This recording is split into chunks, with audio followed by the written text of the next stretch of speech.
Are you serious? God be with you, Henry.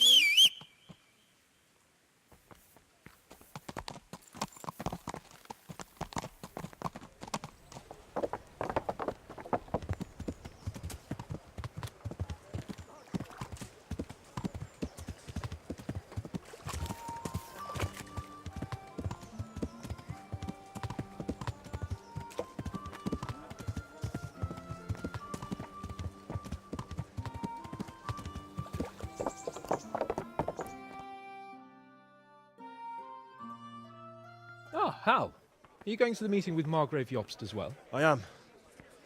What about Istvan? I assume... That we didn't catch him? No. Because if we had, you'd be the first one to know. Have no fear. We'll get him eventually. I hope you're right. Anyway, let's go and see what Jobst wants from us.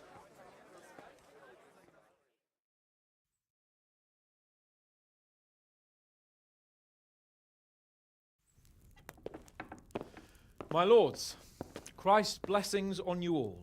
And on you, Lord Capon. And this is my son, Henry. I didn't know you had a son, Sir Redzig. It came as a bit of a surprise to young Henry, too. This gentleman here is John II of Liechtenstein, a member of my council. I'm honored, gentlemen. Come join us. Margrave Jobst was just about to tell us the reason for his visit. Your Grace? I'm sure we're all agreed, Your Graces, that all this unrest must come to an end. This kingdom needs a king. Question is, which king? My cousin, Wenceslas IV, who is being held in captivity. I have to confess, my lord, that your answer surprises me a little. If I'm correctly informed, until recently you sided with your other cousin, Sigismund. That I cannot deny, and I have always stated my position plainly. But times have changed. How have they changed, Your Grace? Sir, there is one thing on which we undoubtedly concur, that King Wenceslas, unfortunately, did not inherit his father's gift for governing. Sadly, his failures have cost Bohemia, the nobles, and our whole Luxembourg family a great deal of money and effort. How did the king let it go so far, damn it? It's in his temperament. He cares only for wine, women, and the hunt. A king, in fact, who never wanted to be king. Then why didn't he just let his brother have the crown? Young sir, the crown weighs heavy when there are duties to be performed. But to surrender it means giving up great privileges, too. But he did surrender power to his brother. When things started getting out of hand, Wenceslas appealed to Sigismund for help in restoring order.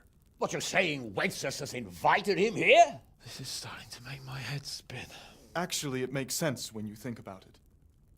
Sigismund wanted to re-establish the power of the whole House of Luxembourg. He thought if he helped Wenceslas win the imperial crown, in return his brother would help him become the king of the Romans, and leave the actual reign of Bohemia and the empire to him. Sigismund would govern, while Wenceslas could carry on doing what he was best at, enjoying the life of the imperial court. Why wasn't Wenceslas crowned Holy Roman Emperor long ago? He was already elected king of the Romans. All he had to do was go and let the Pope put the damn imperial crown on his head. Who knows? Maybe he'd prefer hunting and consorting with bathhouse wenches to spending time with the Pope. Well, so would I must admit. Sigismund's plan seemed sound enough, but it didn't quite work out, did it? It worked for a while. He and his brother reached an agreement. Sigismund took over administration of the kingdom and began planning Wenceslas's journey to Rome for the imperial coronation. But then Wenceslas realized he would just be a puppet with a crown. I must say, Margrave Jobst, Wenceslas and Prokop behave rather like naughty children in need of a good clout about the ears. Sigismund would agree. He was already planning his rule of Bohemia, and all of a sudden, the rug was pulled from under him. I'd say he lost his patience and decided he'd drag Wenceslas to the coronation kicking and screaming if he had to. Just Like a naughty child, as you say. So he abducted him and your brother Prokop too, if I heard correctly. Correct. And you helped him do it, if I heard correctly. Yes, your graces, it's true. I was there when Sigismund abducted Prokop. I thought everything could somehow be settled, that we could make my brother see sense. But Sigismund just wanted to put an end to the dispute once and for all, whatever the cost. There was nothing I could do to stop him. And that's one of the reasons why I'm here. The worst of it is that it was all for nothing. Instead of putting a stop to the revolt, it escalated it, and the result is this chaos we have today. That's true enough, sir. But I must admit now, I'm not sure what your position is. The king is incompetent, but we must protect him? The simple truth, gentlemen, is that for all of Wenceslas's faults, we have no one else. So we'll have to make do with his idleness. People like him, though. But what can we do now? Sigismund has the League of Lords behind him. Otto von Berghof, Heinrich von Rosenberg. The situation has gotten completely out of control. Now even the nobles of the League of Lords are realizing that Sigismund wasn't the right choice. So now Berghof is on your side. Are we to assemble an army together with him and face Sigismund on the field of battle? We're not in Hungary now. Such affairs may be settled elegantly, without unnecessary hostilities or expenses. I have negotiated an alliance with the Hungarian bishops, the Polish, and of course the Czech nobility, against Sigismund. Every day he is losing the ground under his feet, and that's why I need your help too. What kind of help, though? Sigismund has a massive army, and Rosenberg, Berghof, and Prague are behind him. Do you have an army you could face him with? But that's not what I mean at all. There's been a revolt against Sigismund in Hungary, partly due to my efforts, and now he'll have to choose whether he wants to gain the Bohemian crown, which is a very risky enterprise, or hold on to the Hungarian one. He can't have both. And there's a tough struggle awaiting him in Hungary. I'm not sure he'll win, and Rosenberg and Berghof know it too. They're not stupid. If the Bohemian nobility stands together, they will turn. We are men of little consequence, Margrave. Radzig here lost everything because of his alliance with Wenceslas. Sir Divish came within a hair of the same fate. Even Rattay is defenseless against Sigismund and the League of Lords. What's more, your grace, King Wenceslas languishes in captivity in Vienna. He can't rule too well from there. And what do you propose? To sit with your arms folded till the Bohemian lands are turned to ashes like scarlets? We have to put a stop to this senseless war. And do you know, sir, what the true position of the League of Lords is? I'm not on the best of terms with them at this moment, so you'll have to ask them yourselves. Yes. Why not? I'll go and visit Berghof at his castle and we'll see what he tells me. You know, that's not such a bad idea, young sir. True. Though a little risky. I doubt Berghof would harm a blue-blooded envoy. And you can find out what he has to say about developments and what the League of Lords is planning. Then we'll decide what to do next. I'll help you compose a letter to him. I'd like Henry to come with me. Why not? He's proven himself an able investigator, and he'll also be a good bodyguard if anything should happen. And I'll send Sir John here to Kuttenberg to be my eyes and ears there. I believe both your reports will help us get a better grip on the situation. When can you set out?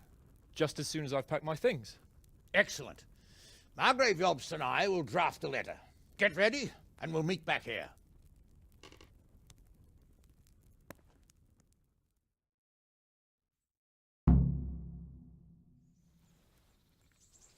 I expect it would be best to write it in your name as Lord of Lipa. Quite so, Margrave. What exactly am I to write? Oh, what isn't really the issue. The question is how. We need to learn where they stand on liberating the king and ousting Sigismund. If they'll make trouble or join our side, but... But we have to ask in a way that won't leave Sir Capon being run out of the castle with a whip. So what do you think of it all, Sir Divish? I think I don't know what to think. That makes two of us. If I didn't know anything about Jobst, I'd say he's right and absolutely truthful. Very well said, But sir.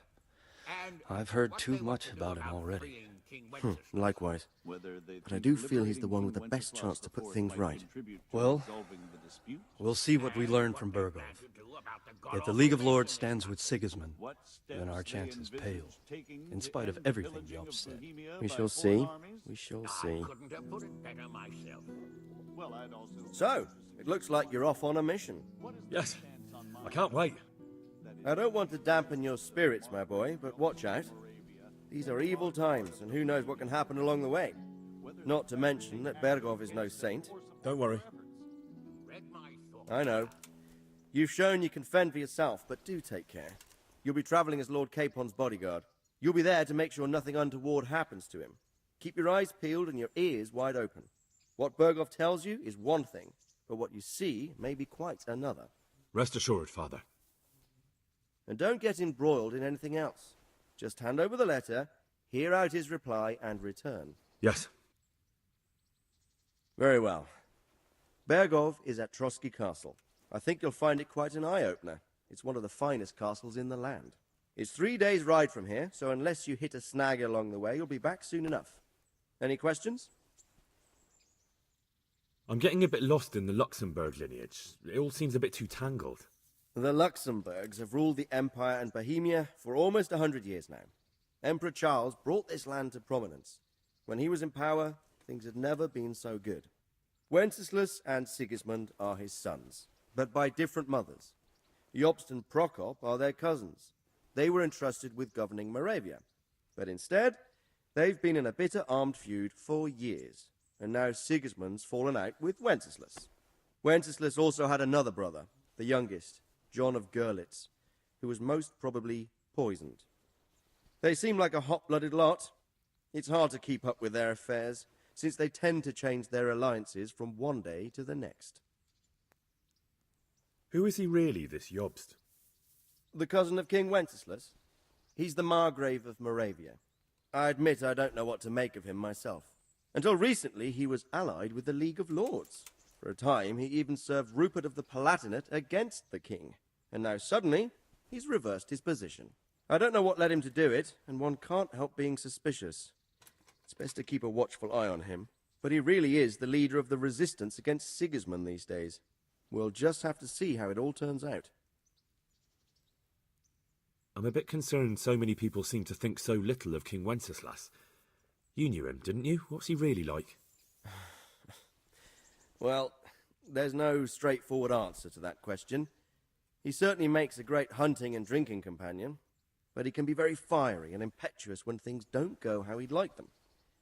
He never had much of a head for high office. He finds it tiresome. But once a man's grasped the scepter, it's hard to let it go again. You can't just abscond.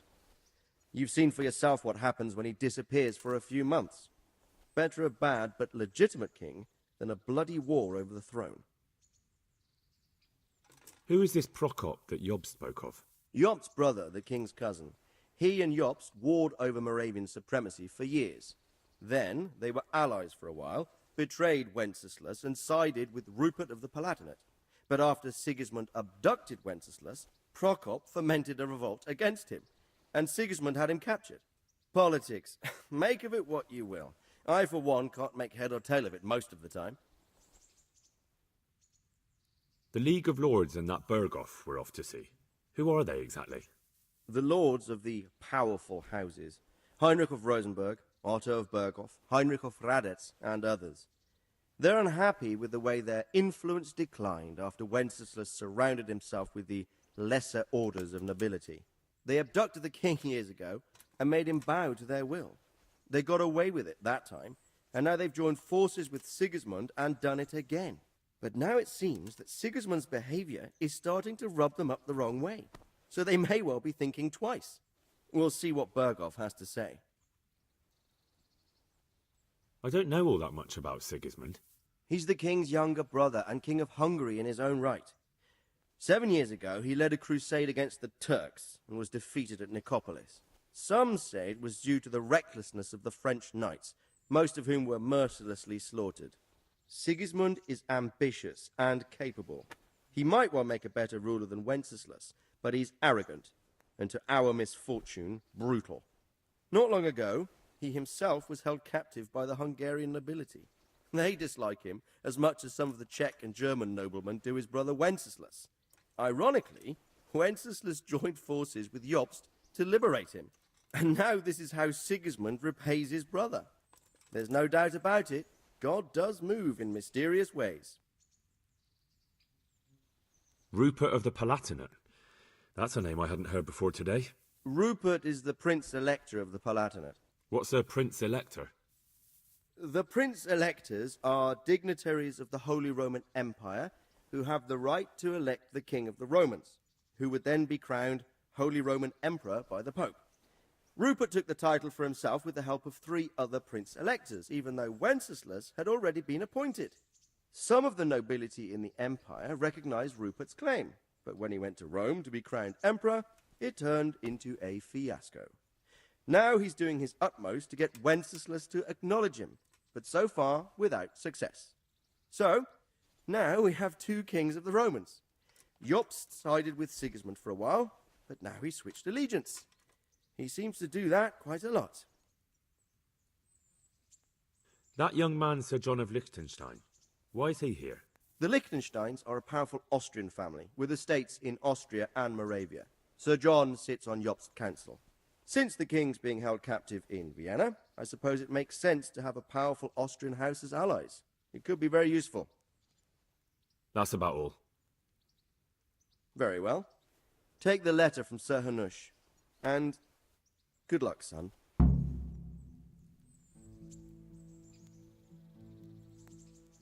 Greetings. What do you need?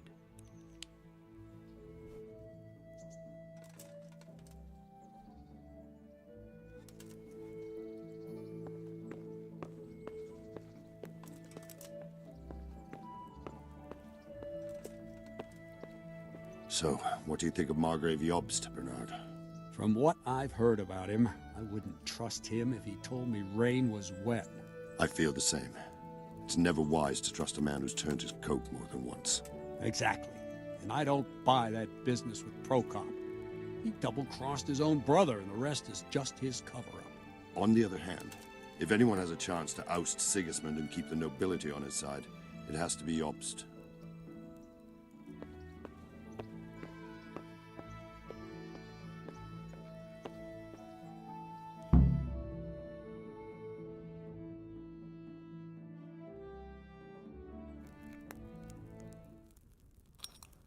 I believe we have written it well, gentlemen. Without a doubt. No one could deduce from this whether we are Sigismund's allies or foes.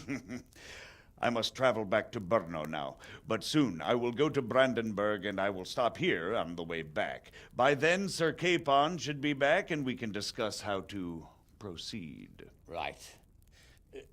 Before you leave, my lord, there is one thing that gives me no rest. Why did Sigismund come as a foe? It makes no sense. If I may, sir, I think I can explain. Oh, please enlighten us, young sir. I live not far from Hungary, where Sigismund reigns. It is a savage country, and the constant war with the Turks has hardened the people. They need a monarch with an iron hand. So when Sigismund felt the wind of revolt, he reacted as he would at home. Only what works on the Hungarian nobles does not work here in Bohemia. Bringing order is one thing, but slaughtering and pillaging with a horde of barbarians quite another. What purpose does that serve? But Sigismund did give the Bohemian nobles a chance to take his side. It was only when they refused his ultimatum that he lost patience and took to the sword. As for the barbarians, he could afford nothing better. The Hungarian nobility would gain nothing from joining his campaign in Bohemia. He didn't have enough coin for a regular army, and so he recruited the Cumans. What he does not pay them, they make up for in plunder. But in the end, he didn't have enough to even satisfy the Cumans. That's why he raided Kuttenberg and Skalitz. He wanted the silver. That makes sense. My lords, how's the letter coming along? It's done. Then we can be on our way. Now remember what we said, boy. All you have to do is deliver the letter, listen to the answer, and come back here. Don't provoke Berghoff in any way. Provoke? Me? Never, Uncle. We'll be back in a few days. Farewell, your graces. Come, Henry, my men are waiting. I wish you Godspeed.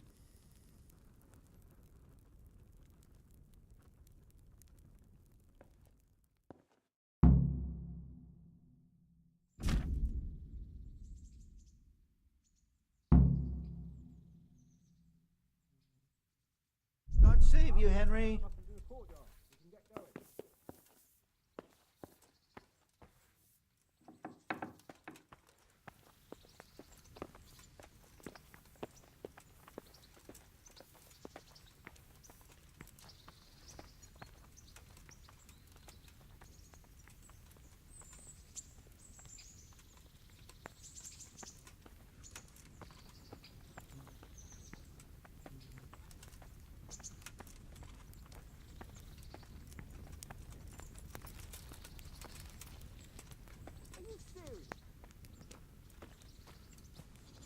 Welcome, Henry.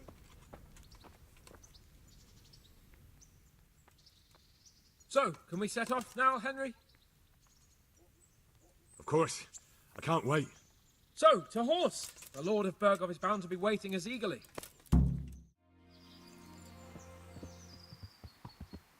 Let's get to it then. I finally have the feeling we're doing something worthwhile. We're helping to save the king. Instead of saving his drunken majesty, I'd rather find that whoreson who murdered my parents, get the sword back from him, and skewer him with it. Cheer up, Henry. I've a feeling you'll get your chance one day, and it won't be long in coming. Forward, men! Audentes fortuna juvat!